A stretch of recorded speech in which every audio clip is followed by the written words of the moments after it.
আমি তো তোমার কাছে শাক বিক্রি করি গো, আমাকে চিনতে পারছো? ঢঙের কথা বলো না মাসি, চিনতে না পারলে তোমাকে এমনি এমনি এখানে ডেকে এনেছি। ওদেরকে আমি বলেই রেখেছিলাম মাসি যেন অবশ্যই আসে। ও জেঠিমা, বড়দের তো সব বলা হয়ে গেছে পাড়ায়। আসলে কি জানো তো মাসি, পাড়ার বড়দের বলা হয়ে গেছে। তোমরা তো সাত কাজে ব্যস্ত থাকো, তোমাদের তো ধরতে পারছি না, ওই জন্য তোমাদের বলা হচ্ছে না। সেই জন্য তোমাদের আজকে এইভাবে ডেকে এনেছি। তোমাদের একটু সময় নষ্ট হলো, হ্যাঁ, কিন্তু আমার তো কোনো উপায় ছিল না মাসি। আমার উপর রাগ করো না। বৌদি, তুমি যে কি কথা বলো না, তোমার উপর রাগ করা যায়? তুমি এমন একটা মানুষ। যায় না বুঝি? না বাবু না, সবাইয়ের উপর দুনিয়ায় রাগ করা যায়, তোমার উপর রাগ করা যায় না। পাড়ায় পাড়ায় শাক বিক্রি করে বেড়ায় সেই সকাল থেকে। কোথা থেকে আসি বলো তো?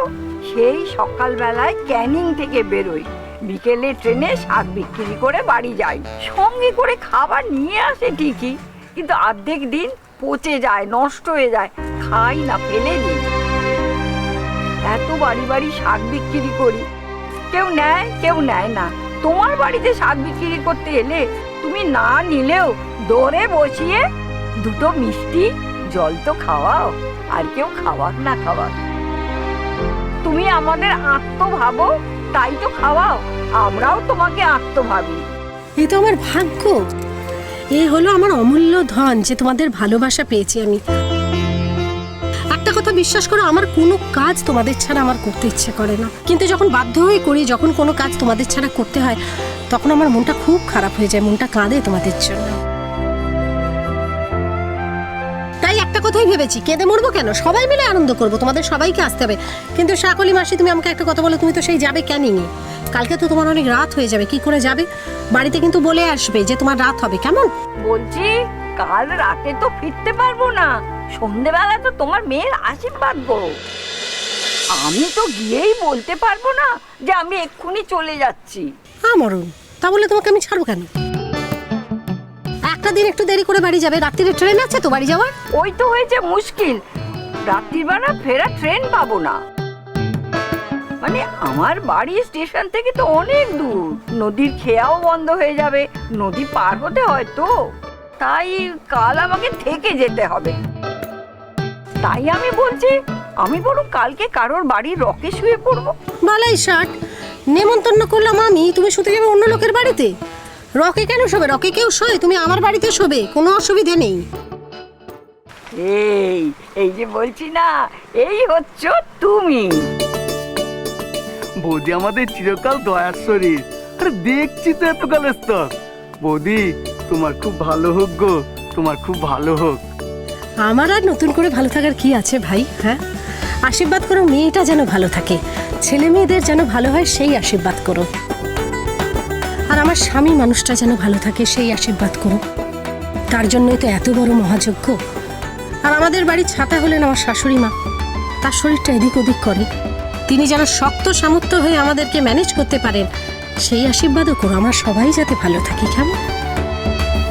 এরাই তো আমার বল ভরসা, এরাই তো আমার সব, এদের ছাড়া তো আমি অন্ধকার, তাই এরা ভালো থাকলেই আমি ভালো থাকবো। ও বৌদি, এই তুতা যখন জন্মালো তখন তুমি কত অসুস্থ হয়ে পড়েছিলে, ওটার ক্ষমতা পর্যন্ত ছিল না। দাদাবাবু আমায় ডেকে বলল, মদন তুমি তো আমাদের পাড়াতেই জামা কাচাকাচি করো, তোমার বৌদি অসুস্থ, তাই তোমাদের সকলকে সাহায্য করতে হবে, সকল মিলে যাতে বৌদিকে বাঁচাতে পারি। এমনি অর্ধেক জামা কাপড় আমাদের লোন দিতে যায়, আমার তো বাচ্চা হয়েছে, ন্যাপ থেকে শাড়ি কাপড় সব তোমাকেই কাচতে হবে, মাইনে ভালোই পাবে, সেই থেকে আমি তোমাদের বাড়ির কাজ করছি, পয়সা ভালোই দাও। তোমরা তোমরা দুজন হচ্ছ শিব দুর্গা, যেমন দাদাবাবু তেমনি তুমি, তোমাদের ভালো হবে না তা কার ভালো হবে গো? মানুষের সমাজে চলতে গেলে মায়া, দয়া, মমতা, ভালোবাসা এসব না থাকলে হয়? হ্যাঁ, একটা সময় তুমি আমার বিপদে পাশে থেকেছো, আমার বিপদ কেটে গেল বলেই আমি হাত ধুয়ে নেবো, তাই কখনো হয়? তুমি তো একজন মানুষ, হয়তো গ্রহের ফেরে তুমি আজকে এই জায়গায় আছো, কালকে যে আমি তোমার জায়গায় থাকবো না তার কোনো মানে আছে?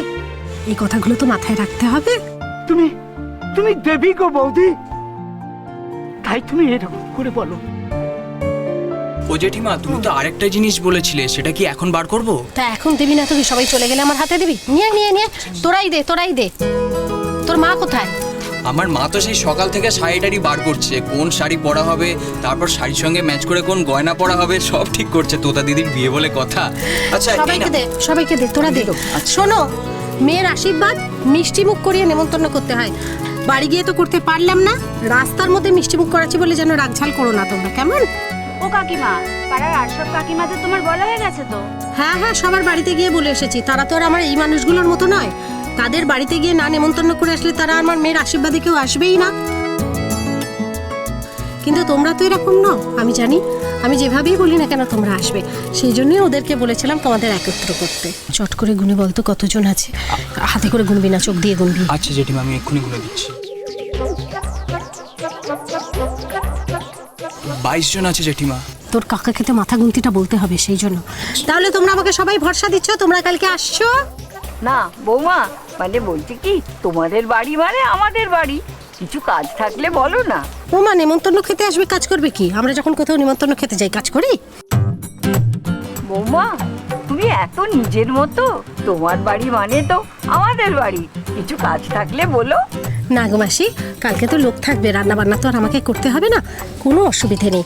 সবাই মিলে আসবে, আমরা সবাই মিলে মেয়ের আশীর্বাদে একটু আনন্দ করব, হই হই করবো, ব্যাস, তাহলেই হবে। বৌদি, আমার তো মাত্র দুটো জামা পাল্টে পাল্টে পরি, তা আজকে একটা জামা না কাচলে ইস্ত্রি করলে তো কালকে কি পরে আসবো বলো তো? আমি আজকে চলি, বুঝলে, তাড়াতাড়ি চলে যাই, না হলে আর তো সময় পাবো না।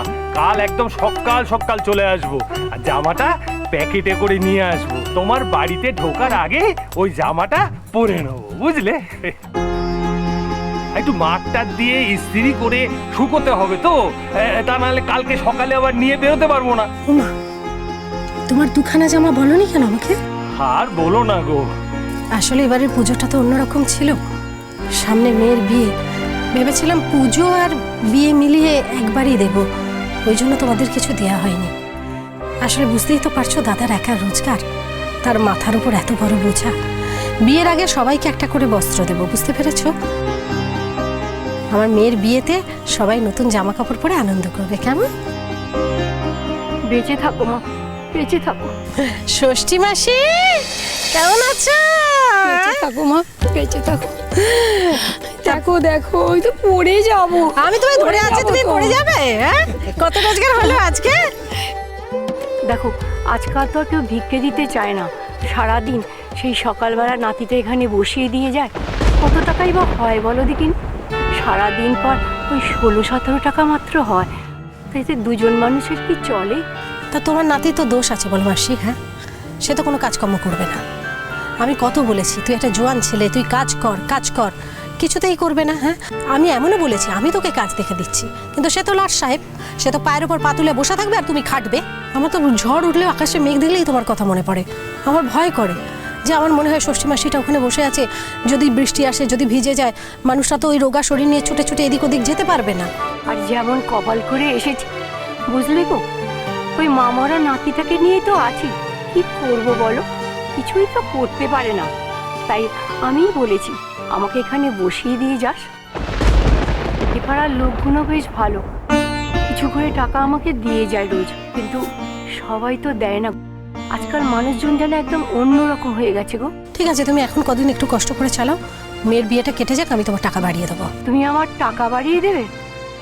তুমি তো আমার মাসোহারা করেছো, তোমার সেই টাকাতেই তো আমার চলে,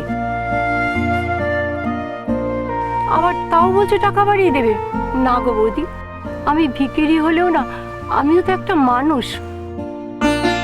জন্মস্তক তো আর ভিখিরি ছিলাম না, একদিন আমার সংসার ধর্ম সবই ছিল, বিবেক বলেও তো একটা বস্তু আছে আমার, আর আমি সেই বিবেকটাকে না এখনো মেরে ফেলতে পারিনি।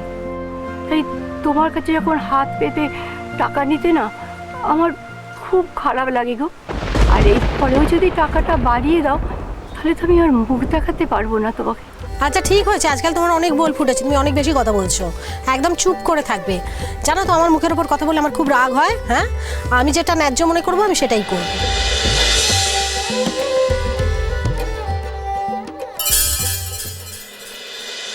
জল থই থই জল থই থই ভালোবাসা।